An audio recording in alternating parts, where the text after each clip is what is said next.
చంద్రబాబు నాయుడు పరిపాలనలో అసలు పోలీసులు ఎవరైనా చంద్రబాబు నాయుడు మాట వినకపోతే పరిస్థితి ఏమిటో తెలుసా?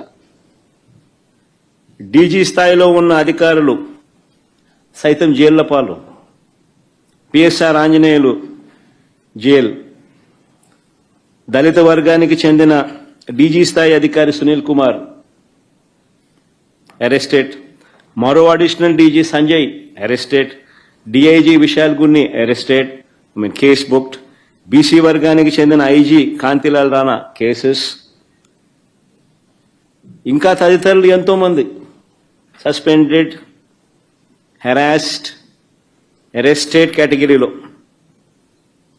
మరెందరో ఎస్పీల మీద తప్పుడు కేసులు పెట్టి విచారణ పేరుతో వేధిస్తా ఉన్నారు. వీరు కాక 4 నాన్ క్యాడర్ ఎస్పీలు, ఒక కమాండెంట్ స్థాయి అధికారి, 22 మంది అడిషనల్ ఎస్పీలు, 55 మంది డిఎస్పీలకు పోస్టింగులు లేవు. మరో 6 డిఎస్పీలు, 3 అడిషనల్ కమాండెంట్లు, 2 అసిస్టెంట్ కమాండెంట్లు కూడా హెడ్ క్వార్టర్స్ లో రిపోర్టింగ్ చేయిస్తున్నారు. 8 మంది డిఎస్పీలను